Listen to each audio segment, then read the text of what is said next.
কোরআনুল কারীমের মধ্যে আছে কালিলাম মা তাশকুরুন। আল্লাহ তাআলা বলেন শুকর আদায় করে কম।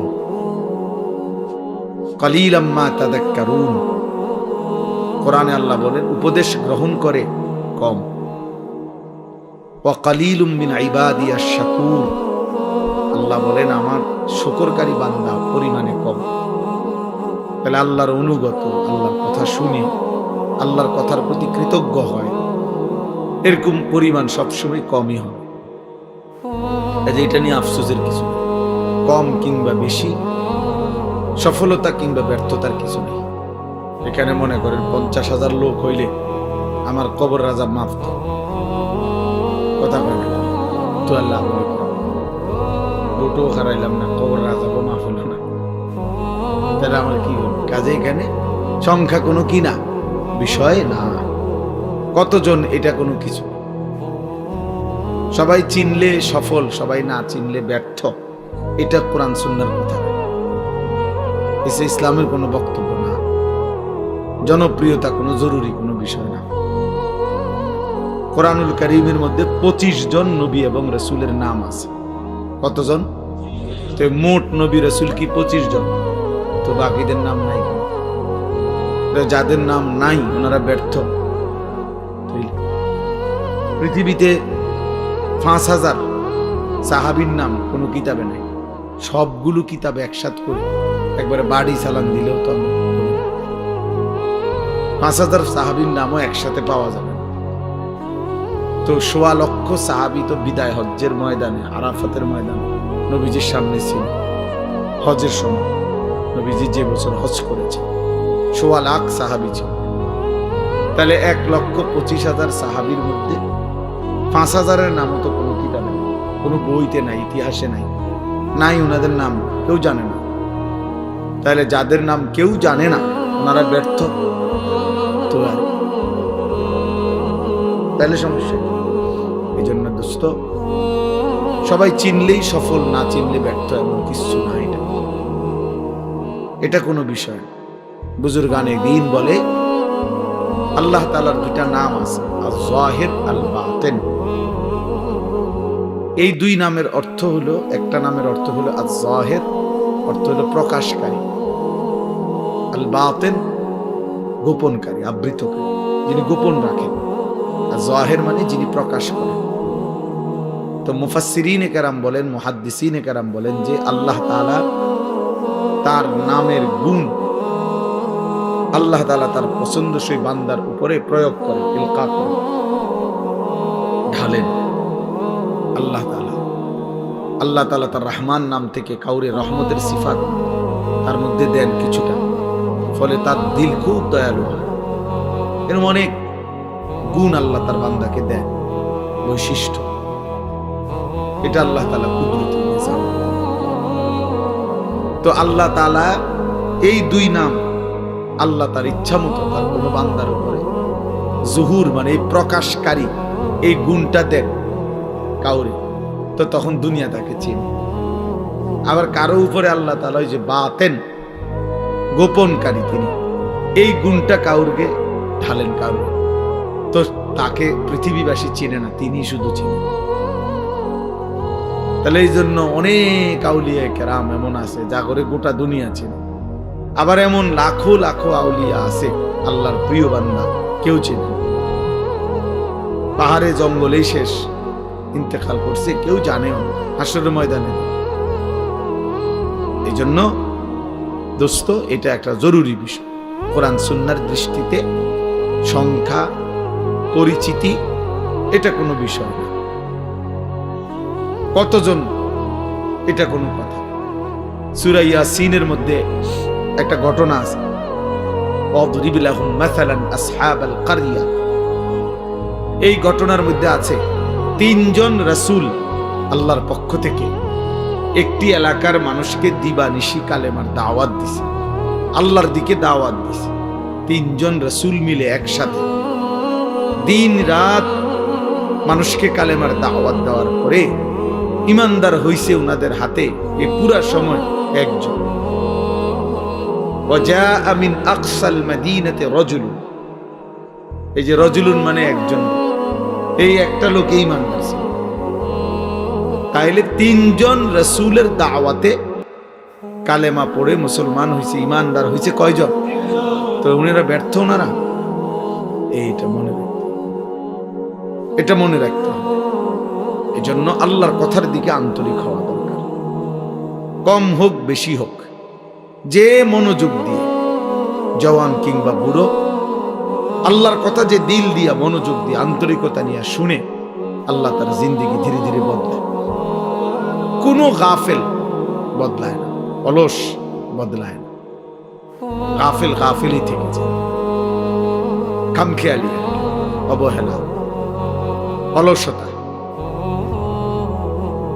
কোরআনুল কারীমের মধ্যে আছে, আল্লাহ তাআলা আমাদের নবী সাল্লাল্লাহু আলাইহি ওয়াসাল্লামকে বলছেন, এই যে এখন আমাদের প্রিয় ভাই মাওলানা মুফতি ইউসুফ বিন ইকবাল, আপনারা যদি কেউ শুনে থাকেন তার বয়ান, তো আন্দাজ করবেন যে সে কি পরিমাণ পড়াশোনা করছে। রাসূলুল্লাহ সাল্লাল্লাহু আলাইহি ওয়াসাল্লামের শত শত হাদিস আল্লাহ তাআলা তার কলিজায় সিনার মধ্যে মুখস্থ রাখছে। যাই বলে কিতাবের নাম, মুসান্নিফের নাম সহ বলে। আমি নিজে ওনার বয়ান শুনি, ব্যক্তিগতভাবে মহব্বত করি। তো আপনাদেরকে জিকিরের কথা বলতেছি। কোরআনুল কারীমের মধ্যে আছে, আল্লাহ তাআলা আমাদের নবী সাল্লাল্লাহু আলাইহি ওয়াসাল্লামকে জিকির করতে বলছে।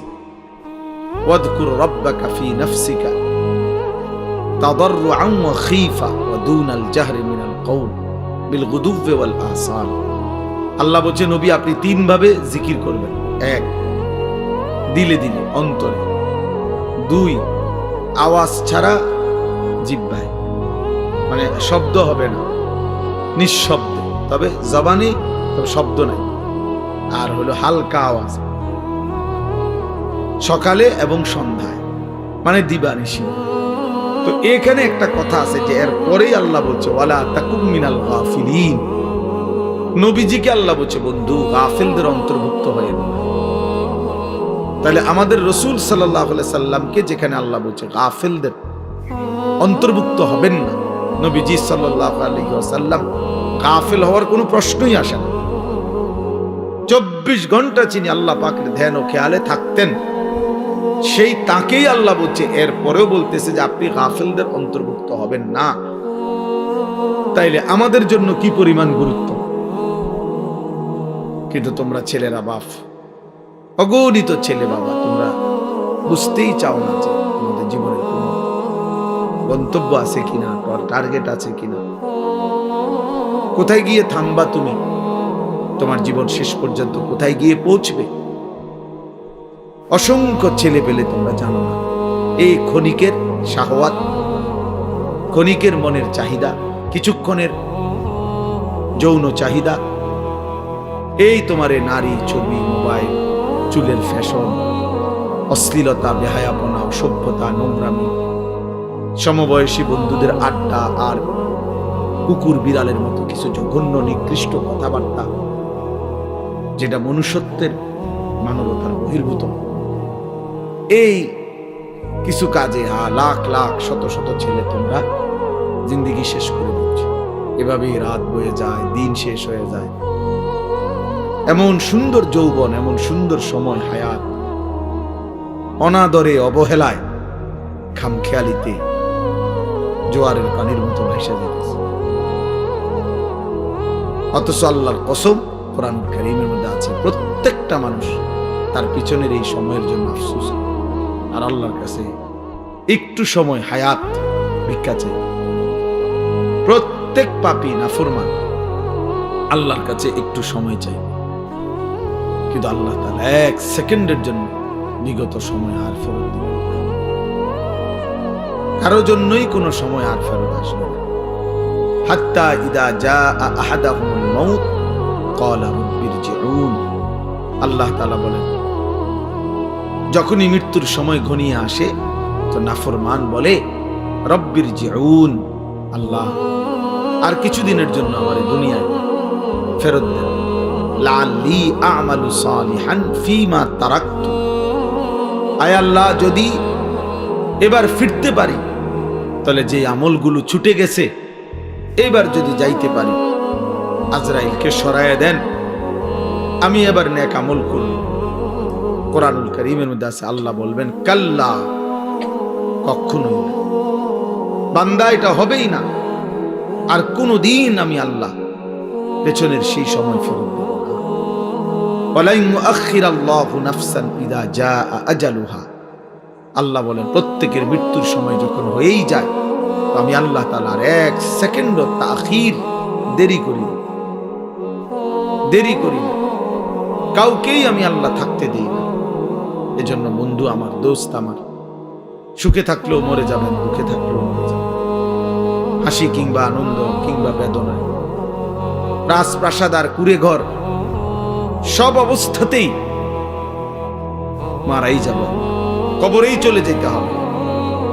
এই অনিবার্য বাস্তবতা, চিরন্তন এই সত্য, আমাকে মরতে হবে, আমাকে চলে যেতে হবে, এটাকে অ্যাভয়েড করা, অস্বীকার করা, পাশ কাটানো, বুঝতে না চাওয়া, এটা নিতান্তই বোকামি ছাড়া আর কিছু না।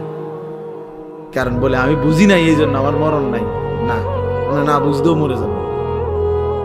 আপনি খেয়াল না করলেও মরে যাবেন, খেয়াল করলেও মরে যাবেন, খুব কেয়ারফুল থাকলেও মরে যাবে, আর অসতর্ক থাকলেও মরে যাবে। চাইলে আমার ভাই, আমার বাপ, আল্লাহর কথা, এ কথা নিয়ে আজকের কথা না শুনে, আমাকে যেতেই হবে, চলে যেতে হবে। গন্তব্য চিনা, মঞ্জিল চিনা, আমি আসলে যাব কোথায়, যাচ্ছি কোথায়, থামবো কোথায়, খোদার কসম এটা বুঝা আল্লাহর সবচেয়ে বড় নিয়ামত। এটাই সিরাতুল মুস্তাকিম, যে আমি জানি আমি জিন্দেগি চলতেছি, আমার ঘর আমার শেষ মাথা না, আমার জীবনের শেষ প্রান্ত আমার দোকান না, আমার প্রান্ত আমার বিল্ডিং না, আমার জীবনের শেষ প্রান্ত আমার ব্যবসা না, আমার জিন্দেগির শেষ প্রান্ত জান্নাত। ওই পর্যন্ত আমি কিভাবে নিরাপদে যাইতে পারবো, সঠিকভাবে যাইতে পারবো, সেই পথের সন্ধান তালাশ করা, খুঁজে পাওয়া, ওই পথে চলতে পারা, আল্লাহর কসম ভাইয়া, ওইটাই জীবনের সবচেয়ে বড় সফলতা। আর এই জন্যই আল্লাহ তাআলা বলছে, বান্দা, তোমার জীবনের সবচেয়ে বেশি প্রয়োজন যেটা তুমি আল্লাহর কাছে চাইবা, সেটা কি? সেটা সিরাতে মুস্তাকিম। এই জন্য এই পৃথিবীতে এটার চাইতে বেশি কোনো কিছু বান্দা চায় না, কোনো ঈমানদার পৃথিবীতে এর চাইতে বেশি কিছু চায় না, অন্য কিছু। ইহদিনাস সিরাতাল মুস্তাকিম, সেই ফজরের নামাজ থেকে শুরু হয় এশার নামাজের শেষ রাকাত পর্যন্ত, একেবারে বিতির নামাজের শেষ রাকাত পর্যন্ত তাকে এই এক চাওয়া বলেই যেতে হয়। বলতে হয় কি না, বলেন না? ইহদিনাস সিরাতাল মুস্তাকিম সিরাতাল্লাযীনা আন'আমতা আলাইহিম। রব্বে করিম, আমি আপনার সিরাতে মুস্তাকিম চাই, যে পথে চললে মাওলা আপনাকে মিলে যাবে, যে পথে চললে মাওলা জান্নাত পর্যন্ত পৌঁছে যাবে। জীবন চলার প্রত্যেকটা পদক্ষেপে আমি সেই সিরাতে মুস্তাকিম চাই। সেই সকালে, দুপুরে, বিকালে, সন্ধ্যায়, রাতে, ফজরে, সুন্নতে, নফলে, মুস্তাহাবে, ফরজ, ওয়াজিব, সব বারে বারে বলা। আল্লাহ তাআলা বলেন, আন্না হাদা সিরাতি মুস্তাকিমান ফাত্তাবিউ। আল্লাহ বলেন, এই কোরআনই হচ্ছে আমার সিরাতে মুস্তাকিম।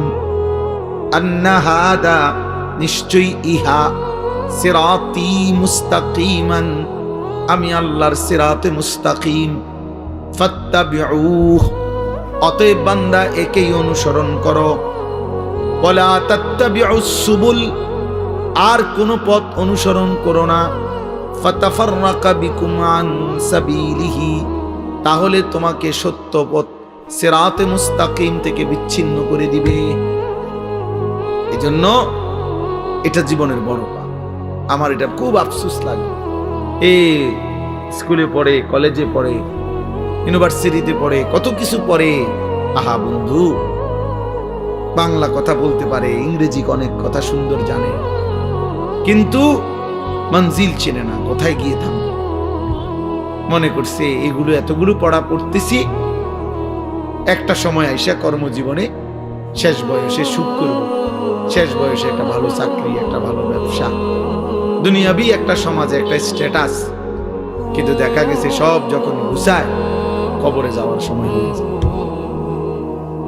অথবা অসুস্থতা, রোগ, ডায়াবেটিস সহ বিভিন্ন রোগ আইসা বাসা বাঁধে, আর তখন দুনিয়া আছে কিন্তু ভোগ করতে পারে না। প্রতিদিন সকালবেলা যে কোনো ডায়াবেটিক হসপিটালে কেউ যদি যায় 7টা বাজে, দেখেন কি পরিমাণ বয়স্ক, মাঝ বয়সী লোক, ভদ্রলোক, শিক্ষিত, উচ্চ শিক্ষিত, সমাজের এলিট পার্সন কিভাবে বসে সিরিয়াল ধরে রয়েছে ডায়াবেটিস পরীক্ষা করতে।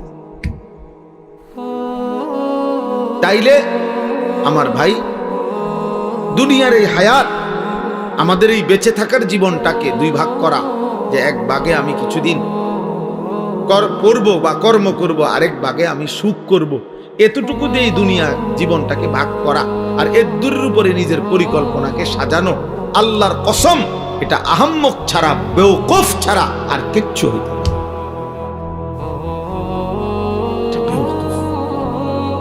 ওই মানুষ বেওকুফ, ওই অভিভাবকও বেওকুফ, ওই সন্তানও বেওকুফ, যে অভিভাবক তার সন্তানকে শুধু দুনিয়ার হায়াত পর্যন্ত স্বপ্ন দেখাইছে, আর সন্তান যে শুধু দুনিয়ার হায়াতকে নিয়েই স্বপ্ন দেখতেছে, অথচ এত লম্বা আখিরাত, এত লম্বা কবর, এত অনন্তকালের আখিরাত, এই বিষয়ে তার জানা আছে পর্যাপ্ত না প্রস্তুতি আছে পর্যাপ্ত?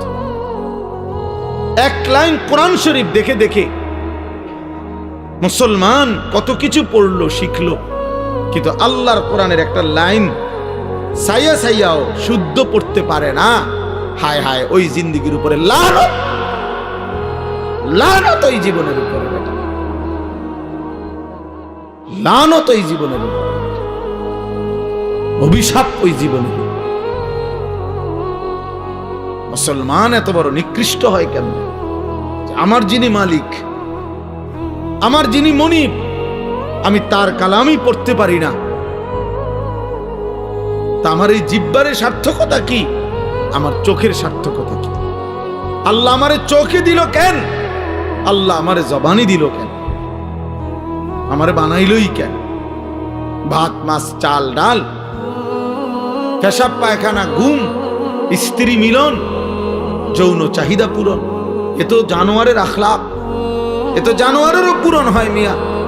জন্তু জানোয়ারও তো খায়, ঘুমায়, পেশাব পায়খানা করে, জন্তু জানোয়ারেরও তো যৌন চাহিদা পূরণ হয়, নয়তো এগুলোর বাচ্চা হয় কেমনে? গরু ছাগলের বাচ্চা হয় কেমনে মিয়া? তো জীবন মানে এটুকুই যদি হয়, তো আমি মুসলমান হিসেবে বিশেষত্ব কি? আমি ইমানদার হিসেবে আলাদা পরিচয় কি? ভাত কত খাই এই কারণে আমি মুসলমান নাকি? আমার একটা বিল্ডিং আছে এই কারণে আমি মুসলমান, এটাই মুসলমানের বৈশিষ্ট্য? হ্যাঁ বলেন, ছেলেরা বলো বাপ, নিজেকে তো কমপক্ষে চেনো ভাই। আমি লম্বা করতে চাই না, কমপক্ষে দোস্ত আমার, বন্ধু আমার, সাথী আমার, নিজেকে তো চেনো কমপক্ষে। এর দুর্বোকা কেমনে হয় মানুষ যে আমি একটা ছেলে, বলো ভাইয়া, এই যারা নামাজ পড়ো না, এটা তোমার শেষ পর্যন্ত কোথায় নিয়ে যাবে তুমি কও? যারা দিন রাত নারী দেখো, ছবি দেখো, মোবাইল নিয়ে পড়ে থাকো, বন্ধু কোথায় গিয়ে থামবা বলো ইনসাফ করে? একজন সুদখোর বলেন, এই হারামখোর, তোর বেটা প্রয়োজন শেষ হবে কোন দিন? নাফরমান কোন হারামখোর সুদখোরের প্রয়োজন দুনিয়ায় শেষ হয়েছে কোনোদিন? না কোনদিন ঘোষণা দিছিনি কোনো হারাম করে যে আজ এত বছর হারাম খাইতে খাইতে আল্লাহর রহমতে এখন আর আমার লাগে না, আমার সব প্রয়োজন পূরণ হয়ে গেছে? তাইলে এই জন্য নিজের উপরে কমপক্ষে আত্মভোলা হয়ে যাওয়া, নিজেকে ভুলে যাওয়া, এর চাইতে বড় লানত, দুর্ভাগ্য আর কিছু হইতে পারে? যে আমি আমাকে ভুলে গেছি, আমি আমারই চিনি না। ফাআনসাহুম আনফুসাহুম, কোরআন শরীফে আল্লাহ বলছে, আমার শায়েখ আল্লামা মুফতি মুশতাকুর নবী সাহেব বলছেন যে আল্লাহ তাআলা কোরআনে সবচেয়ে বড় ধমক কি দিছে? ধমক হলো এই কথাটা, ওয়ালা তাকুনু কাল্লাযীনা নাসুল্লাহ ফাআনসাহুম আনফুসাহুম উলাইকা হুমুল ফাসিকুন। আল্লাহ বলে বান্দা, মুমিনকে বলছে, এটা ঈমানদারদের। এই আয়াতের আগের আয়াত, ইয়া আইয়ুহাল্লাযীনা আমানু, হে ঈমানদার মুমিন, আমি আল্লাহকে এই পরিমাণ ভুলে যেও না। ওয়ালা তাকুনু কাল্লাযীনা নাসুল্লাহ, এমন হইও না যে যারা আমি আল্লাহকে লম্বা সময় ভুলে গেছে। আমি কিন্তু একটা শাস্তি দেই, যে আমাকে লম্বা সময় ভুলে যায়, যে আমার নাফরমানিতে ডুবে যায়, আমি তার একটা শাস্তি দেই বান্দা।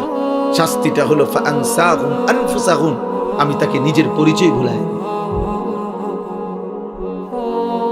সে আর কোনোদিন মনে পড়ে না সে মুসলমান, তার আর কোনোদিন মনে পড়ে না তার মৃত্যু হবে, তার আর কোনোদিন মনেই পড়ে না মৃত্যুর পরে কিছু হবে, তার আর মনেই পড়ে না কবরে কোনো প্রশ্ন হবে, তার আর মনেই পড়ে না হাসরের একটা মাঠ হবে, তার আর মনেই পড়ে না তার আমলনামা দেওয়া হবে, তার আর মনেই পড়ে না তাকে ফুলসিরাত পার হতো। ফাআনসাহুম আখিরাতাহুম। আল্লাহ বলছে, আমি তোমাকে তোমার পরিচয় ভুলাই দেব, মানে কি তোমার আখিরাত ভুলাই। ভাত ভুলবা না, ভাত তরকারি ভুলতা না, কিন্তু আমি জানোয়ারেরই খাওয়াই। আল্লাহ বল, আখিরাত ভুলাই দেব, আখিরাত ভুলাই দেব, তোমার আখিরাত ভুলাই দেব, মঞ্জিল ভুলাই দেব, গন্তব্য ভুলিয়ে দেব। আজকে বলো ভাই, ছেলে, একজন ছেলে বলো, প্রতিদিন আমি এই কথা চিল্লাই, প্রতিদিন, যে 365 দিনের একটা বছরে, এক বছরে কোনদিন মুসলমানের যে বাচ্চা, মুসলমানের যে লোকটা কোনদিন ফজরের নামাজ পড়লো না, এই জানোয়ার আল্লাহরে কেমন বলাটা বলছে।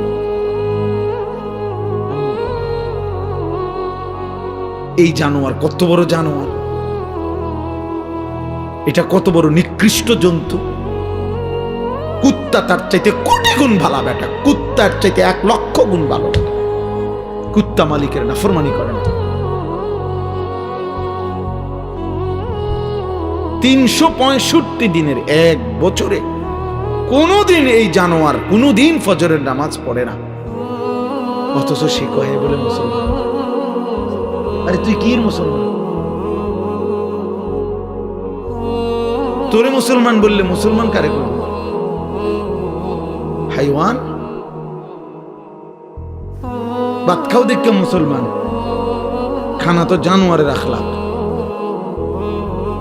ঘুম যাও দেখে মুসলমান, না ঘুম তো জানোয়ারেও যায়। মুসলমান তো ঘুমকে বলে না। ইসলাম মানে ঘুম, ইসলাম মানে ভাতের থালা, ইসলাম মানে বিল্ডিং। সেজদা কি? সেজদা আল্লাহ বলছে, সেজদা। এই কপাল খেয়াল রাখলে হবে, এই কপাল রব্বুল আলামিন, আপনারা সবাই খেয়াল করে বুঝেন, এই কপাল পৃথিবীর উপার্জনের কোনো কাজে লাগে না। মানুষের হাত, পাও, চোখ, কান, দিমাগ মানে বুদ্ধি, বিবেক, এগুলো দুনিয়াবি বিভিন্ন উপার্জন করার জন্য লাগে। চাকরি হোক, ব্যবসা হোক, দোকান হোক, ক্ষেত হোক, খামার হোক। কিন্তু কপাল দিয়া মানে কপাল ঠেইলা টাইনা দুনিয়াবি কোনো উপার্জন করে না। কপাল দুনিয়ার কামাই রোজগারির কোনো কামে লাগে না। তো এইটা আল্লাহ তাআলা কেন বানাইলেন কপাল? আল্লাহ তাআলা শুধুই মাত্র ভাইয়া, একটা যুবক হলেও ভাইবো বাবা, আল্লাহ তাআলা এই কপাল শুধুই বানাইছেন সেজদার জন্য। এজন্য সেজদা আরবিতে কাকে বলে? আরবিতে সেজদার সংজ্ঞা কি? পরিষ্কার কিতাবে আছে, ওয়াদউল জাবহাতি আলাল আরদ, জমিনের উপরে কপাল রাখা, এটারে কয় সেজদা।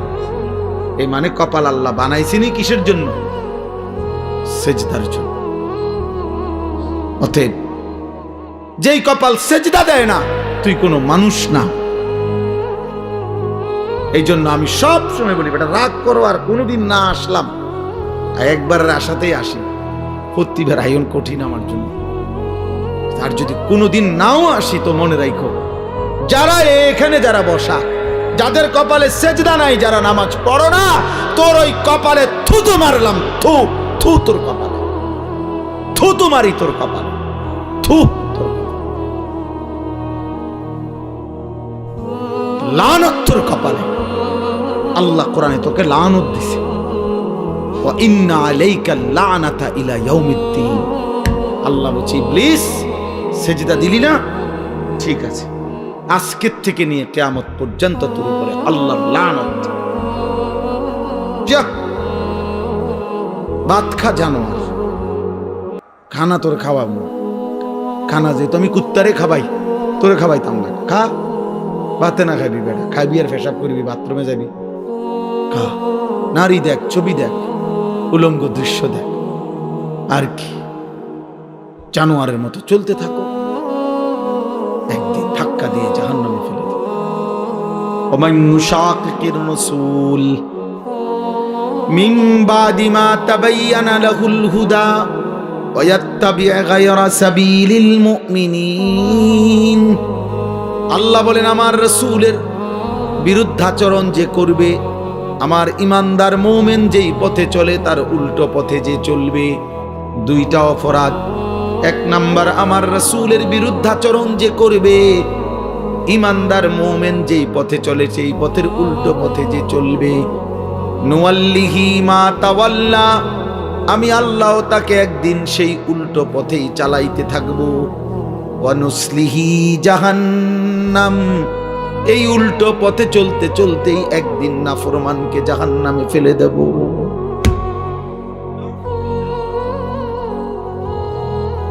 হ্যাঁ ভাইয়া, ভাত খাওয়াবে ঠিক, কিন্তু যদি আল্লাহ কোনোদিন, আর আমার কথা রাগ হইও না দোস্ত, যারা নিয়মিত নামাজ পড়েন না, হালাল খান না, সুদ খাইতেছেন, ঘুষ খাইতেছেন, কিস্তি লইতে আছেন, ওজনে কম দিতে আছেন, বেডি নাচে, নাচ দেখে, গান দেখে, বেপরদা চলে, ঘরে টেলিভিশন চলে, নর্তকী নাচে। আচ্ছা, যদি আল্লাহ তাআলার কোনোদিন না ফিরায়, আর কোনোদিন যদি তৌফিক না দেয়, যুবক মনে করো, আর কোনোদিন তোমার সেজদার তৌফিক দিলই না, আর কোনোদিন মনেই পড়লো না, তো কি হবে অবস্থা? কোনোদিন আর এই গুনাহ থেকে, হারামের উপার্জন থেকে, সুদের টাকা, ঘুষের টাকা, হারাম উপার্জন থেকে আর ফিরবার সুযোগই দিছে না, মনে করে, তো তখন কি হবে? হ্যাঁ, এরপরে গন্তব্যটা কোথায়? এটা বোঝা উচিত, এটা বোঝা উচিত। আমরা ওয়াজ শুধুই ওয়াজ, বক্তা যাচাই করা না, যে এক এক বছর লাইরা ছেড়ে বক্তা দাওয়াত দাও, যখন যার একটু পরিস্থিতি আছে তারে আইনা দাওয়াত দাও, কিছু লোক হইব, কিছু চটপটি বুট বাদাম বেচা হইব, হ্যাঁ, কিছু মানুষ। এর জন্য না বাপ, আমি ব্যক্তিগতভাবে এর পক্ষপাতী না। আমার কথা হইল, একজনই শুনুক আর 10 জনই শুনুক, বলতে হবে আল্লাহর জন্য।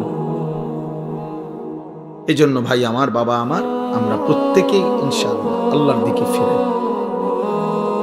আল্লাহর দিকে ফিরে আসা, মালিককে সেজদা দেওয়া, এর মধ্যেই আমাদের ইজ্জত, শান্তি, নিরাপত্তা, দুনিয়ারও সৌন্দর্য, আখিরাতেরও সৌন্দর্য। কোনো হারামখোর খুশিতে নাই, কোনো সুদখোর বেঈমান, এই ঘৃণিত, কোনো পাপী মানুষের কাছে সমাদৃত হয় না। কেউ হয়তো সামনাসামনি বেইজ্জতি হয়, কেউ হয়তো পিছনে হলেও কি হয়, বেইজ্জতি। কোনো সুদখোর রে কেউ কোনো জোনায়েত বাগদাদি কয় না। মানুষ এত বেকুব না, আপনি খাইবেন সুদ, আর মানুষের মাশাআল্লাহ মানে দেখতে করে জোনায়েত বাগদাদির মতো লাগে। হ্যাঁ, মানুষে জিরা খায় আর আপনি ভাত খান। মানুষে বুঝে না, বাটফার রে মানুষে চিনে না। কথা বুঝেন নাই? যে মানুষ আলোকে আলোই বলে, অন্ধকারকে কি অন্ধকারই বলে। এজন্য প্রত্যেকটা ফরমান সীমা লঙ্ঘনকারী, জালেম, বেইজ্জতি হয়। এটা সবক বন্ধু, সবক। এটা আমাদের জন্য শিক্ষা। একটা আদালত অঙ্গন, যাদের কথায়, যার কথায়, আঙ্গুলের ইশারায় যার উঠত বসত, থরথর করে কাঁপত, সময়ের অল্প দিনের ব্যবধানে আজ যখন সেই আদালতে তাকে নেওয়া হয়েছে, তোর পথচারীরা তারে থাপড়ায়, পৃথিবীবাসী দেখছে। পৃথিবীবাসী দেখছে। পথচারী থাপড়ায় তো আর নির্বাক, একটা শব্দ উচ্চারণ করার মতো হিম্মত নেই। কোথায় সেই অহংকারী, কোথায় সেই প্রতাপ?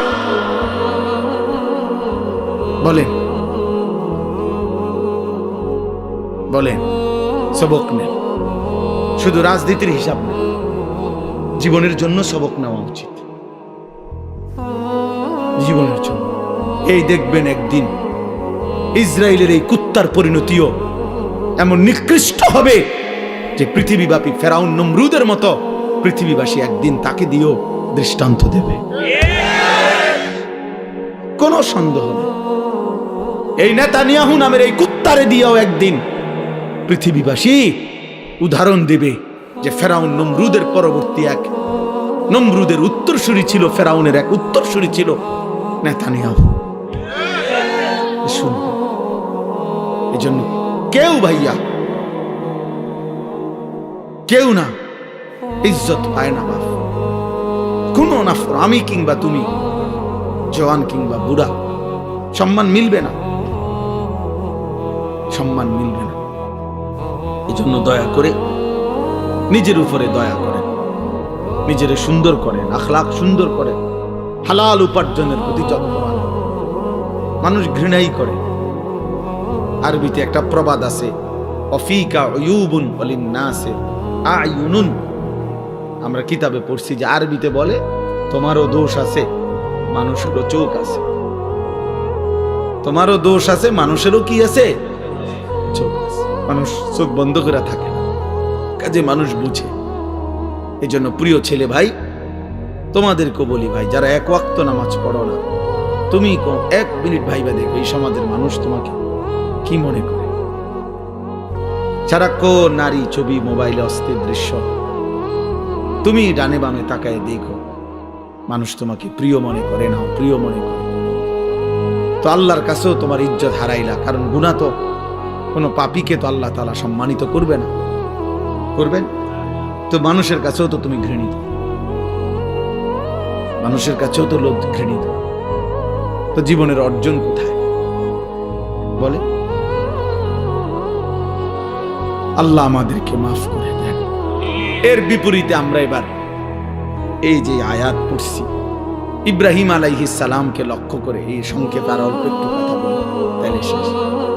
ইব্রাহিম আলাইহিস সালামকে লক্ষ্য করে আল্লাহ তাআলা এই কথাটা বলছেন। আমি যে আয়াতটা পড়ছি কোরআনুল কারীমের 17 নম্বর পারা 22 নম্বর সূরা, সূরা হজ। এই সূরার দুইটা আয়াত 27, 28, এই দুই আয়াত পড়ছি। একজন শ্রেষ্ঠতম প্রিয় নবী ছিলেন ইব্রাহিম আলাইহিস সালাম। ইব্রাহিম আলাইহিস সালামের নাম আমরা সবাই জানি, আল্লাহ তাআলার বহুতই মহব্বতের একজন নবী, একজন রাসূল। আল্লাহ তাআলা যাকে নিজের খলিল বানাইছেন, ওয়াত্তাখাযাল্লাহু ইব্রাহিমা খলিলা। আল্লাহ তাআলা বলেন, আমি আল্লাহই ইব্রাহিমকে খলিল, বন্ধু বানাইলাম, বন্ধু বানাইলাম। আল্লাহ তাআলা কোরআনুল কারীমের মধ্যে বলছেন ইব্রাহিম আলাইহিস সালামকে যে সে একজন ব্যক্তি, কিন্তু পৃথিবীবাসী শোনো, আমি আল্লাহ বলতেছি আমার ইব্রাহিম একাই কানা উম্মাতান, ইব্রাহিম একাই একটা জাতি। তিনি একজন ব্যক্তি না, বরং এক ব্যক্তি একটা জাতি। জাতি আল্লাহ তাআলা কোরআনুল কারীমের মধ্যে বলছে, আল্লাহ তাআলা কোরআনে বলছে ইন্নী জাইলুকা লিন-নাসি ইমামা। ইব্রাহিম, আমি তোমাকে পৃথিবীবাসীর গোটা বিশ্ব মানবতার ইমাম বানিয়ে দিলাম, ইমাম বানিয়ে। আল্লাহ তাআলা কোরআনে বলছেন হুয়া সাম্মাকুমুল মুসলিমিন। মুমিন শোনো, ঈমানদার, ইব্রাহিমই তোমাদের মুসলিম নামকরণ করেছেন। তাহলে অনেক মর্যাদা, অনেক সম্মান, অনেক বৈশিষ্ট্য আল্লাহ তাআলা কোরআনুল কারীমের মধ্যে আছে। কানিতান, আল্লাহর অনুগত, শাকিরান লিআনউমি, আল্লাহ তাআলার সমস্ত নিয়ামতের প্রতি কৃতজ্ঞ। এটা আল্লাহ বলছে ইব্রাহিম আলাইহিস সালামের সিফাত। ইজতাবাহু, আল্লাহ বলে আমি নিজে তাকে বাছাই করেছি। এরকম অনেক আল্লাহ তাআলা মর্যাদা, সম্মান, ইজ্জত ইব্রাহিম আলাইহিস সালামকে দিয়েছেন। আমাদের মিল্লাতের পিতা বানাইছেন, মিল্লাত আবিকুম ইব্রাহিম। এত সম্মান, এত ইজ্জত, এত মর্যাদা আল্লাহ তাআলা দান করছেন। কিন্তু এর আগে আল্লাহ তাআলা ওনাকে বারবার, অগণিতবার পরীক্ষা করেছেন, পরীক্ষা করছে। وَإِذِ ابْتَلَى إِبْرَاهِيمَ رَبُّهُ بِكَلِمَاتٍ فَأَتَمَّهُنَّ। আল্লাহ তাআলা বলছেন, আমি ইব্রাহিমকে অনেকবারই পরীক্ষা করেছি, প্রত্যেকবারই আমার ইব্রাহিম শতভাগ উত্তীর্ণ হয়েছে, গোল্ডেন এ প্লাস পাইছে প্রত্যেকবারই। তাফসিরে মধ্যে আছে, হযরত আব্দুল্লাহ ইবনে আব্বাস রাদিয়াল্লাহু তাআলা আনহুমা বলছেন, আল্লাহ তাআলা ইব্রাহিম আলাইহিস সালামকে 30 বার, কোন বর্ণনায় আছে 70 বার পরীক্ষা করেছেন। কি পরীক্ষা করছেন অনেক, সবই বলা সম্ভব না, কিন্তু পরীক্ষা করছেন কিসের? আসলে এই সবগুলো পরীক্ষা হলো আল্লাহ তাআলা একটা জিনিস ওনার থেকে মূলত পরীক্ষা নিছেন, যে বারবারই ইব্রাহিম আলাইহিস সালামের কলিজার মধ্যে আল্লাহর মহব্বত, আল্লাহর ভালোবাসা সবচেয়ে বেশি কিনা আল্লাহ তাআলা এইটা বারবার পরীক্ষা করছে।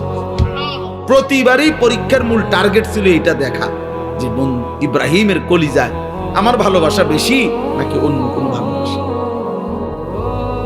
ছোট্টবেলায় মা বাবা মূর্তি পূজক, এমনকি মূর্তি বিক্রেতা ওনার আব্বা, কিন্তু উনি সেখানে দাঁড়িয়েও তিনি বাবা মার অনুসরণ না করে ছোট্টবেলাতেই মহান আল্লাহকে ডাক দিছে।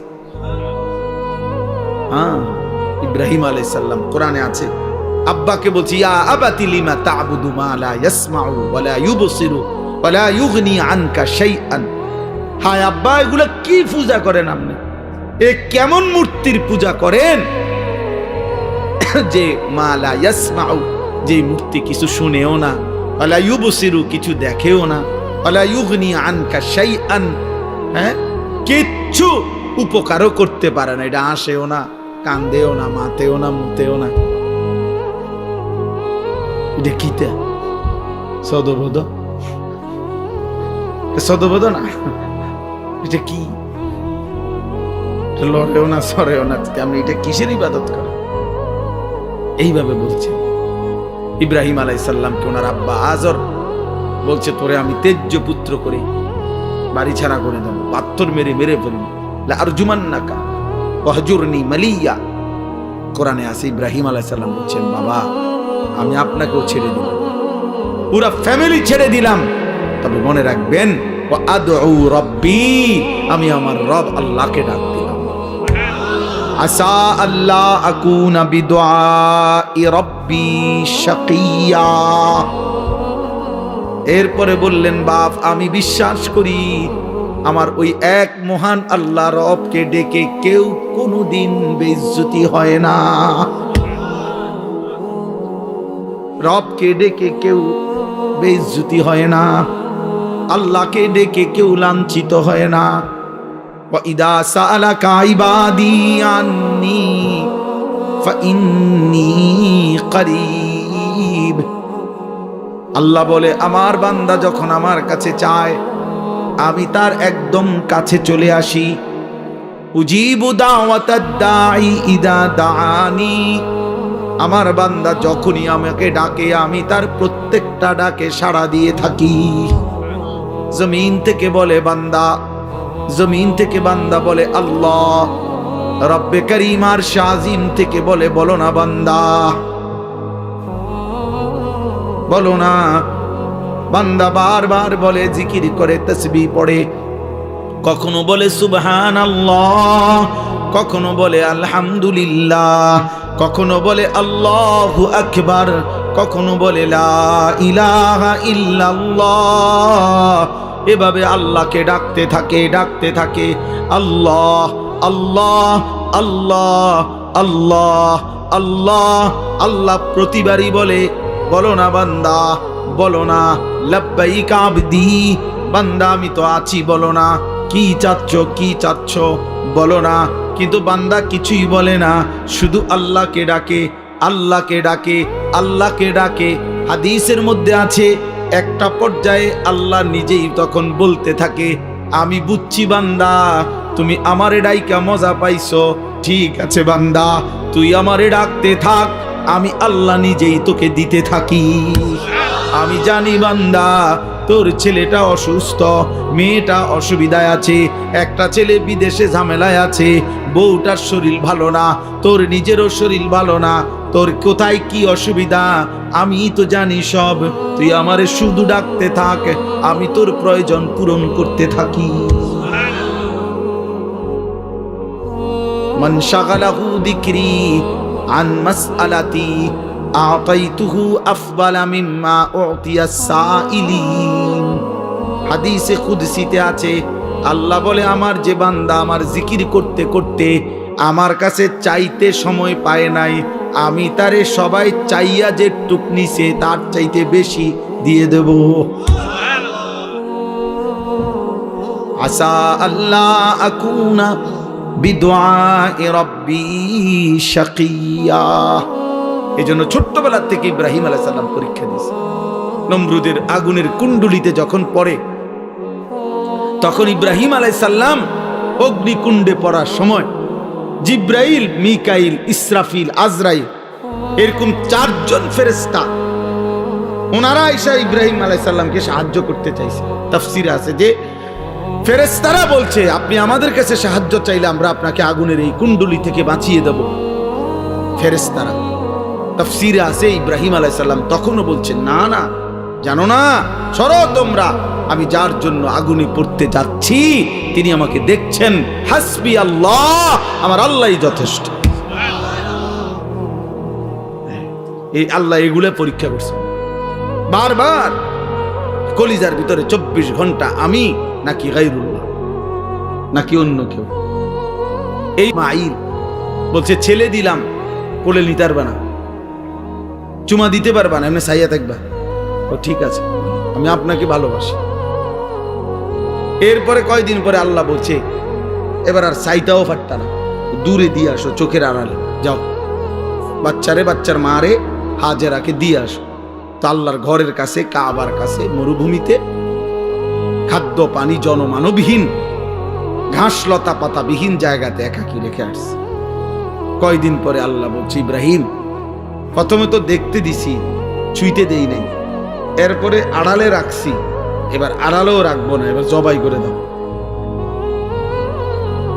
ইব্রাহিম আলাইহিস সালাম বলেন মাওলা আপনি জানেন না আমি আপনাকেই ভালোবাসি। বারবার পরীক্ষা নিল, আমি ইব্রাহিম, আমি হারতে চাই না মাওলা, আমি জিতবই, আমি জবাই করবই। তো ঠিক এই গর্দানে ছুরি রাখছে। তো ইব্রাহিম আলাইহিস সালাম কি তামসা করে জবাই করতেছিল না বাস্তবিক? উনি বাস্তবিকই চাইছে, উনি ঠিক মতোই জবাই করতে চাইছে। আল্লাহ তাআলা জবাই হইতে দেন নাই। কিন্তু আমার বলার উদ্দেশ্য হলো এই সমস্ত পরীক্ষার বিনিময়ে আল্লাহ তাআলার কাছে বারবার বারবার সর্বপ্রথম খতনা, যে পুরুষের যে খতনা করায় বাচ্চার, এই খতনা, এই হুকুম আল্লাহ প্রথম ইব্রাহিম আলাইহিস সালামকে দিয়েছেন। লা হাওলা ওয়ালা কুওয়াতা। আল্লাহুম্মা সাল্লি আলা মুহাম্মাদ ওয়া আলা আলি মুহাম্মাদ। আলহামদুলিল্লাহ। আর একটু এই আমার কথা শেষ হয়ে যাবে এই 5-10 মিনিটের ভিতর। তো দেখেন এইভাবে ইব্রাহিম আলাইহিস সালাম তার জীবনের এই সমস্ত পরীক্ষার বিনিময়ে যখন উত্তীর্ণ হয়েছেন, এইভাবে এই যে কইলাম উনি সর্বপ্রথম আল্লাহ তাআলা খতনার হুকুম ওনাকে দিয়েছেন। উনি বয়সকালে নিজের খতনা নিজে করাইছেন। প্রথম দাড়ি চুল, এই পৃথিবীতে প্রথম ব্যক্তি যার দাড়ি চুল সাদা হয়েছে বুড়ার কারণে, বয়সের কারণে, ইব্রাহিম আলাইহিস সালাম। আউয়ালু মান শাবা, মানে উনার আগে আদম আলাইহিস সালামের পরে কারো চুল দাড়ি সাদা হতো না, বুড়ো হইল সর্বপ্রথম আল্লাহ তাআলা উনার চুল দাড়ি সাদা বানাইছেন। কওমের লোকেরা বহু মন্দ কিছু কইছে যে ধর্মান্তরিত হওয়ার কারণে, বাপদাদার ধর্ম ছেড়ে দেওয়ার কারণে চেহারা পাল্টায় গেছে। কিন্তু ইব্রাহিম আলাইহিস সালাম আল্লাহ তাআলার মহব্বতকে প্রাধান্য দিয়ে কারো কোনো নিন্দায় তিনি সামান্যতম প্রভাবিত হন নাই। এইভাবে বারবার পরীক্ষা দিয়ে ইব্রাহিম আলাইহিস সালাম যখন উত্তীর্ণ হয়েছেন, সেই উত্তীর্ণ হওয়ার পরে আল্লাহ তাআলা তাকে এবার বলছি, ইব্রাহিম আমি তো তোমার কিছু একটা পুরস্কার দিতে চাই, চলো ইব্রাহিম পুরস্কার স্বরূপ আমার ঘর, কায়নাতের সর্বশ্রেষ্ঠ ঘর, আমি আল্লাহ তাআলার ঘর কাবা তোমার হাত দিয়ে বানাইতে চাই। যাও তুমি আমার ঘর বানাও। আমার এই ঘর আমি আদম আলাইহিস সালামের জামানায় ফেরেশতাদের মাধ্যমে বানাইছিলাম। নূহ আলাইহিস সালামের জামানায় আমি ঘরের উপরের প্রাচীর দেওয়াল তুফানের সময় আমি উঠাই নিয়েছিলাম। অনেক দিন হয়েছে আমার ঘরের ভিত্তি আছে নিচে, কিন্তু উপরে আর বানাই নাই। এবারে তোমারে দিয়ে বানাই, তো তুমি আমার ঘর বানাও। ওয়াইদ বাওয়ানা লিইব্রাহিমা মাকানাল বাইত, আল্লাহ বলেন আমি নিজে ইব্রাহিমকে তার জন্য আমার ঘর জায়গা সম্পূর্ণ নির্ধারণ করে দিলাম। এরপরে সংক্ষেপ কথা হলো, ইব্রাহিম আলাইহিস সালাম ওনার ছেলে ইসমাঈলকে নিয়ে আল্লাহর ঘর নির্মাণ করছেন। আল্লাহর ঘর নির্মাণ করার পরে আল্লাহ তাআলা তখন এই আয়াত আল্লাহ বলছে, ওয়াআদ্দিন ফিন নাস বিল হজ্জ, ইব্রাহিম তুমি যেহেতু আমার ঘর বানিয়েছ, অতএব আমার এই ঘরকে কেন্দ্র করে সারা পৃথিবীর আমার বান্দাদেরকে ঘোষণা দাও যে তারা যেন আমার এই ঘরকে উদ্দেশ্য করে হজ্জে আসে। ওয়াআদ্দিন ফিন নাস বিল হজ্জ, হজ্জের ঘোষণা দাও। ইব্রাহিম আলাইহিস সালাম বললেন, আয় মাওলা, এত দূর দূরান্তে আপনার বান্দাদের কাছে আমি আওয়াজ পৌঁছাবো কেমনে? আমি ডাক দিলে শুনবে কয়জন?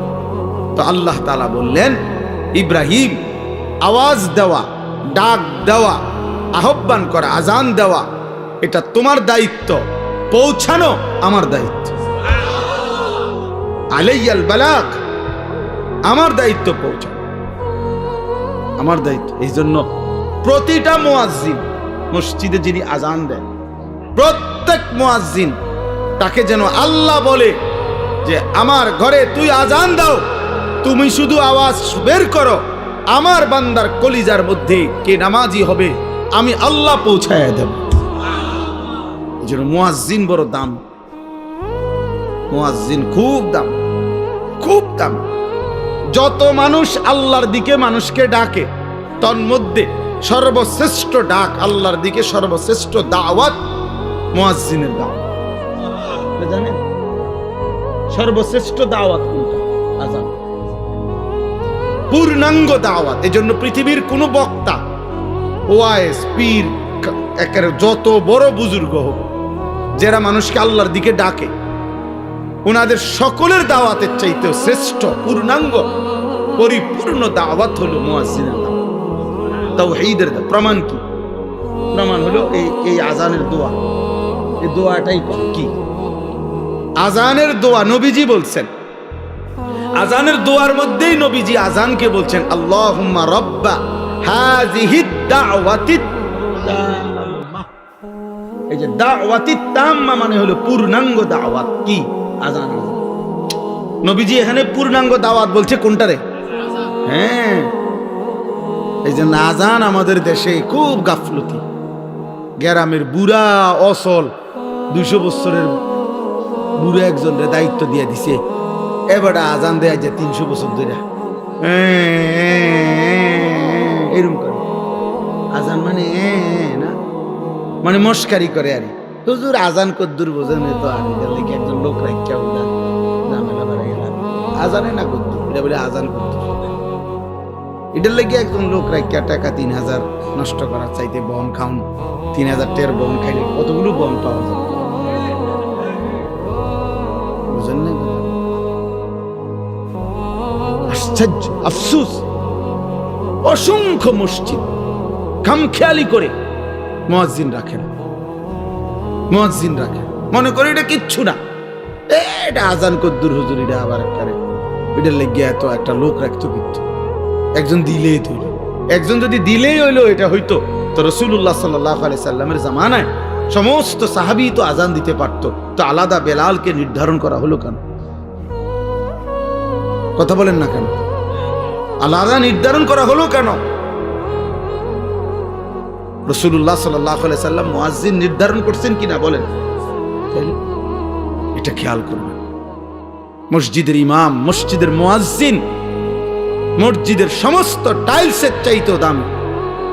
মসজিদ টাইলস না হলেও চলতো, কিন্তু মুয়াজ্জিন থাকা দরকার ছিল। মসজিদে SS5 এর গেট না লাগাইলেও চলতো, মসজিদে উপযুক্ত ইমাম থাকা দরকার ছিল। আগে কইয়া লয় 4,000 টাকা 5,000 টাকার ভিতরে হুজুর একজন হুজুর দেন 5,000-এর ভিতরে। হ্যাঁ, হুজুরে দিতে হবে 5,000-এর ভিতরে। আমি অনেকের জিজ্ঞাসা করছি যে চাচা 5,000 টাকাটা কি দিন ধরছেন না শরীরের ওজনে ধরছেন না কি হিসাবে, মানে হুজুর মিলাইছেন কেমনে, যে ডেইলি 300 কইরা না 200 কইরা না কেমনে মিলাইলেন 5,000? নাকি হুজুরের শরীরের ওজন, যদি হুজুরের ওজন হয় আপনার 60 কেজি, তাহলে বেতনে 5,000 কেমনে মিলাইছেন? আফসুস, হায় মুসলমান, যদি আখিরাতের কদর বুঝতো, যদি নামাজের প্রয়োজন বুঝতো, যদি প্রয়োজনীয় মাসাইল শিখা, ওযু, নামাজ, গোসল, হালাল হারাম, বাজার, ব্যবসা, বিবাহ শাদী, লেনদেনে, যাকাত, সাদাকা, ইসলামের বিধান যদি পূর্ণ মানার প্রয়োজন বোধ করত, তো খোদার কসম এই সমাজের ইমাম আর মুয়াজ্জিনই হতো সবচেয়ে বেশি পয়সার বেতনধারী। মূলত আমরা মনে করছি আমাদের এগুলা কোনো দরকার নাই, নামাজ কদ্দুর ফরাইব। হ্যাঁ, ঠিক আছে, 5,000 আবার আলগা আছে হুজুর, আলগা আছে, মানে আলগা জিন, হুজুরের লগে কি আছে, জিন ভূত আলগা আছে। আপনার বেতন কম হইলে কি হুজুর আলগা, মাশাআল্লাহ ভালো। আলগা কিটা? আলগা জিন না আলগা? আমাদের সাথে আলগা আছে কয় ভূতের, জিনে ধরলে কবে তার লগে আলগা আছে বলে না, এটা আলগা আছে কয়তো হেঁটে রে, যারে জিনে ধরে তারে না কয় আলগা আছে। আফসুসের ব্যাপার, আলগা আছে বলে। আস্তাগফিরুল্লাহ। না, মুয়াজ্জিনকে কদর করুন, বলেন ইনশাআল্লাহ। প্রত্যেকে নিজ নিজ জায়গায় ফিকির করেন, মসজিদের ক্ষেত্রে মনে রাখেন এটা ইমাম মুয়াজ্জিনের অনেক প্রয়োজনীয়তা। উপযুক্ত ইমাম, উপযুক্ত মুয়াজ্জিন দরকার, দরকার। এটা আমরা এটার প্রতি গুরুত্ব দিই। এই মানে লাইটিং করে, মসজিদের ডেকোরেশন করে অনেক সুন্দর করছে, ভালো, এটা করছেন, আমি গুনাহ করছেন আমি এটা বলি না, কিন্তু ইমাম মুয়াজ্জিনের ব্যাপারে এই খামখেয়ালি কেন? কেন এই খামখেয়ালি? আল্লাহ আমাদেরকে মাফ করে দেন। চলেন তো, এরপরে আল্লাহ তাআলা বললেন আজানের, মানে হজ্জের আজান দাও, এলান করো। ইব্রাহিম আলাইহিস সালাম কে আল্লাহ বললেন ইয়াতুকা রিজালান ওয়া আলা কুল্লি দামিরিন ইয়াতিনা মিন কুল্লি ফাজ্জিন আমিক। ইব্রাহিম, মনে রেখো তোমার আজকের আজান আমি আল্লাহ তাআলা কিয়ামত পর্যন্ত পৌঁছিয়ে দেব। আর কিয়ামত পর্যন্ত আমার এই ঘরকে কেন্দ্র করে কাছের যারা, তারা পায়ে হেঁটে, আর পৃথিবীর দূর দূরান্ত থেকে, প্রতিটা গলি প্রান্ত থেকে, পৃথিবীর শেষ প্রান্ত থেকেও আমার বান্দা তার বাহনে চড়ে আমার এই ঘরের উদ্দেশ্যে আসবে। ইন্তজাম আমি করব, তুমি শুধু আজান দিয়ে দাও। আজকে আলহামদুলিল্লাহ সারা পৃথিবী ব্যাপী, আজও সারা পৃথিবীর ইমানদার, পৃথিবীর শেষ প্রান্তের মোমেনের কলিজার ভিতরেও আল্লাহর ঘর জিয়ারতের আকাঙ্ক্ষা আছে। যে দিলে আল্লাহর ঘর জিয়ারতের আকাঙ্ক্ষা নাই, এই হজের মাস দেখে এটা বললাম, যেই কলিজার মধ্যে আল্লাহর ঘর জিয়ারতের আগ্রহ জাগে না, কাবার ওই কালো গিলাফ যে দেখে নাই। আমি সব সময় বলি বাবা, ছেলেরা তোমাদেরকেও শুনো ভাইয়া, কালো ওই গিলাফ, কাবার ওই কালো ঘর, কালো গিলাফ, আল্লাহর ঘরের সৌন্দর্য যে দেখে নাই, যে চোখ, মদিনার রওজা, সবুজ গম্বুজ যে চোখ দেখে নাই, আমি সব সময় বলি ওই চোখ কিছুই দেখে নাই। আরে বেটা, তুই কিছুই দেখোস নাই, কালো গিলাফের সৌন্দর্যই দেখলা না, সবুজ গম্বুজের সৌন্দর্যই দেখলা না, মদিনার রওজায় দাঁড়াইবার আগ্রহই জাগলো না। তোমার তো দিলে নাই বেটা, তোমার তো কোনো কলিজাই নাই বেটা।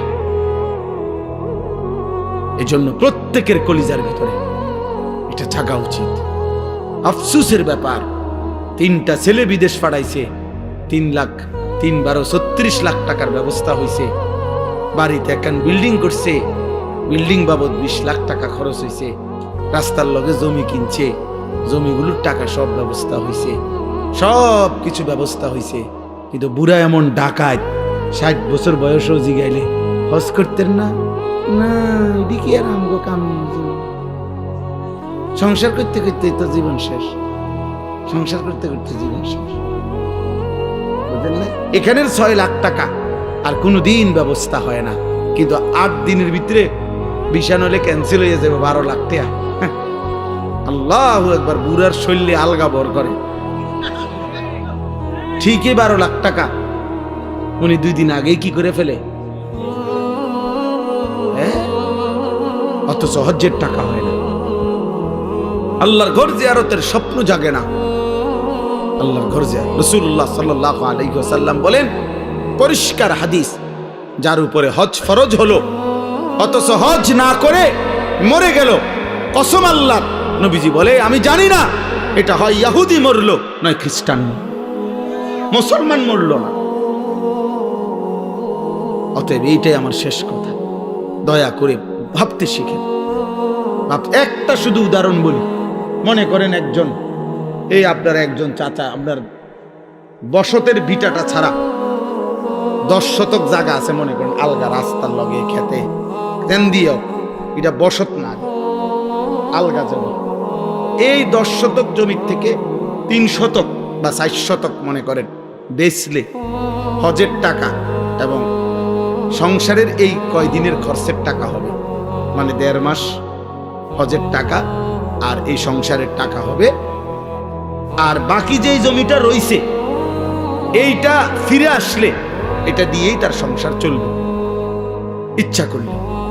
কসম খোদার, যদি কোনো মুসলমানের আর এই ব্যক্তির কাছে শুধু এই জমিটাই আছে, আর টাকা পয়সা, ব্যাংক ব্যালেন্স, ব্যবসা, অন্য আর কিচ্ছু নাই, কিন্তু এতটুকু জমি আছে যে জমির কিছু অংশ বিক্রি করলে হজের টাকা এবং সংসারের খরচের এই কয়দিনের টাকা হবে, ফিরে আসলে ওই বাকিটুকু জমি দিয়েও ইচ্ছা করলে তার সংসার চলবে, ওই ব্যক্তির উপরে আল্লাহর কসম হজ ফরজ।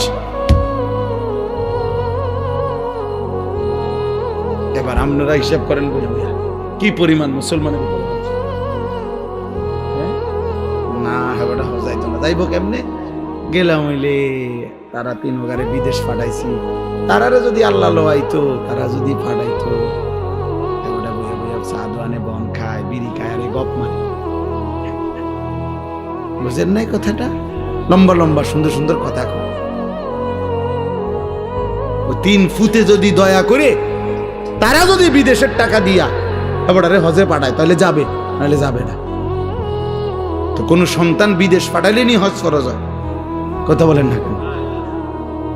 তো ফুদ বিদেশের লগে হজের কি?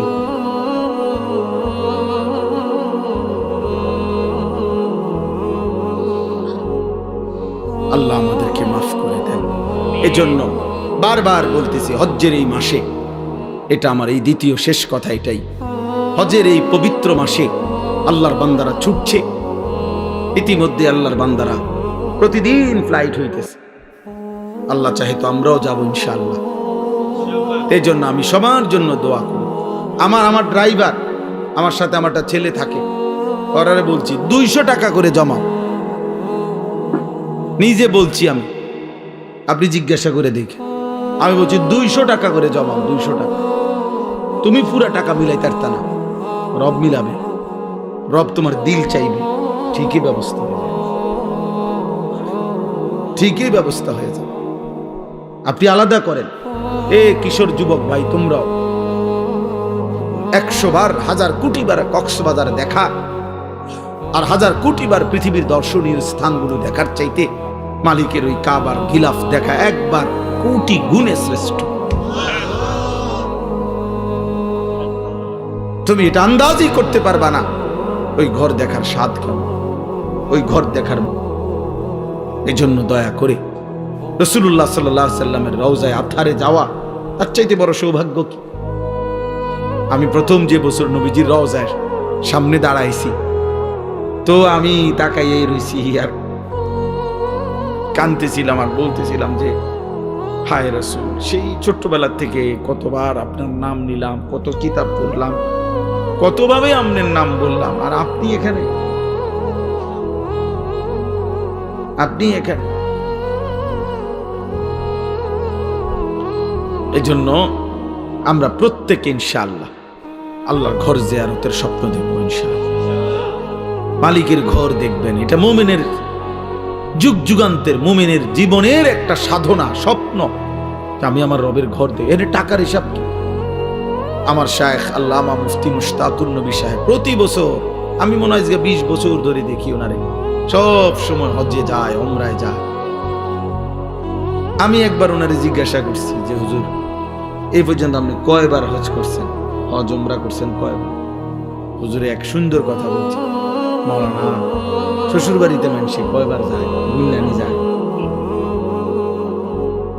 শ্বশুর বাড়িতে কি গুণিনি যায়? বললেন তো মানে অর্থ হইল যে মাওলানা হজ্জের সফর ভালোবাসার সফর। কিসের সফর? ভালোবাসার সফর। এ তো প্রেমের সফর, এ তো মহব্বতের সফর। অতএব ভালোবাসার সফরে আবার হিসাব কি, কয়বার গেছে এই হিসাবের তো বিষয় না, মালিকের ঘরে বারবার যাইতে পারা এটাই তো বড় বিষয়। আমি ওই উপরে তাওয়াফ করলে, মানে কাবা ঘরের চারদিকে যে তাওয়াফ করে, এখন আধুনিক সিস্টেম হলো ওখানে এই নিচতলা আছে, দোতলা আছে, 3 তালা আছে, 4 তালা আছে, এমনি এমনি একের 6 তালা পর্যন্ত আছে। তো চারদিকে তো 3 তলায় তাওয়াফ করলে ধাক্কা ধাক্কি কম, ঠেলাঠেলি কম, আরামসে তাওয়াফ করা যায় আস্তে আস্তে। তো কিন্তু সময় বেশি লাগে, প্রায় 1 ঘন্টা 1 ঘন্টা 10 মিনিট সময় লাগে। নিচে করলে 20-25 মিনিট সময় লাগে। হ্যাঁ, তো আমি একদিন হুজুরে আমারে বলতেছে মাওলানা 3 তালা দিয়ে তাওয়াফ করবেন। তা আমার আবার 2 দিন পরে আমারে কইলো তাওয়াফ করছেন? আমি করছি। কোনান দিয়ে আমি বললাম নিচে। আপনারা না বললাম উপরে তাওয়াফ করতেন? আমি বললাম করছি তো, কিন্তু এনে সময় বেশি লাগে, 1 ঘন্টার উপরে লাগে। এই তখন হুজুরে আমারে বলছিল মাওলানা সময় কি আপনার আব্বার? আমি বলছি না, আল্লাহ। বললেন তাহলে আল্লাহর দেওয়া সময় আল্লাহর জন্য একটু বেশি ব্যয় হবে, এর জন্য আপত্তি কিসের? এই জন্য দয়া করে আল্লাহর দেওয়া রিজিক, আল্লাহর দেওয়া মাল, আল্লাহর দেওয়া সম্পদ আমার মালিকের জন্য খরচ হবে, এটার মধ্যে কার্পণ্য কিসের? আর আল্লাহর নবী সাল্লাল্লাহু আলাইহি ওয়াসাল্লাম বলছেন মা আমআরা হাজ্জুন কাত্তু, এই শেষ কথা বলবেন নবীজি বলছেন, আল্লাহর কসম নবী বলছেন, কোন হাজী হজের জন্য উমরার জন্য আল্লাহর পথে এই হজ উমরার সফরে খরচ করে নবীজি বলছেন কখনোই গরিব হবে না। বিয়াতে খরচ করে মানুষে ফকির হয়, ব্যবসায় খরচ করে মানুষে ফকির হয়, অন্যখানে ফকির হইতে পারে, বিল্ডিং করতে গিয়া ফকির হয়ে গেছে, কিন্তু রাসূল বলছে আমার আল্লাহর ঘরের জিয়ারত করতে গিয়ে টাকা খরচ করার কারণে এই লোকটি ফকির হইছে, এমনটা হবে না, আমি রাসূল গ্যারান্টি দিলাম। আল্লাহ আমাদের প্রত্যেককে আল্লাহর ঘর জিয়ারতের তৌফিক দান করেন। আলহামদুলিল্লাহি রাব্বিল আলামিন। আল্লাহুম্মা আনতাস সালাম ওয়া মিনকাস সালাম। তাবারাকতা ইয়া যাল জালালি ওয়াল ইকরাম। ইয়া রাব্বি লাকাল হামদু কামা ইয়ানবাগি লিজালালি ওয়াজহিক ওয়া আযীমি সুলতানিক। সাল্লি আলা মুহাম্মাদিন কামা হুয়া আহলুক ওয়াফআল বিনা খায়রান কামা আনতা শানুক। ইয়া আরহামার রাহিমিন, ইয়া আরহামার রাহিমিন, ইয়া আরহামার রাহিমিন। রব্বানা যালামনা আনফুসানা ওয়া ইল্লাম তাগফির লানা ওয়া তারহামনা লানাকুনান্না মিনাল খাসিরিন। রব্বানা আতিনা ফিদ দুনিয়া হাসানাহ ওয়া ফিল আখিরাতি হাসানাহ ওয়া কিনা আযাবান নার। রব্বানা ওয়া আতিনা মা ওয়া'আদতানা আলা রুসুলিক ওয়া লা তুখজিনা ইয়াওমাল কিয়ামাহ إنك لا تخلف الميعاد ربنا اصرف عنا عذاب جهنم إن عذابها كان غراما إنها ساءت مستقرا ومقاما رب ارحمهما كما ربياني صغيرا ربنا هب لنا من أزواجنا وذرياتنا قرة أعين وجعلنا للمتقين إماما মওলাই করিম আপনি মাফ করে দেন, রব্বে করিম আপনি মাফ করে দেন, মেহেরবান মাওলা আপনি মাফ করে দেন, পেছনের জিন্দেগির সমস্ত গুনাহ মাফ করে দেন, আগামী জিন্দেগি আপনি সুন্দর করে দেন, ঈমান আমলের দৌলত দান করেন, ইজ্জত আফিয়ত দান করেন, তাকওয়া তহারত দান করেন, হিম্মত ইস্তেকামত দান করেন, ইখলাস দান করেন, ইখলাস দান করেন, সেজদাওয়ালা কপাল বানিয়ে দেন, কাঁদনেওয়ালা চোখ বানিয়ে দেন, জিকিরওয়ালা জবান বানিয়ে দেন, মোহব্বতওয়ালা দিল বানিয়ে দেন, সুন্নাতওয়ালা জীবন বানিয়ে দেন।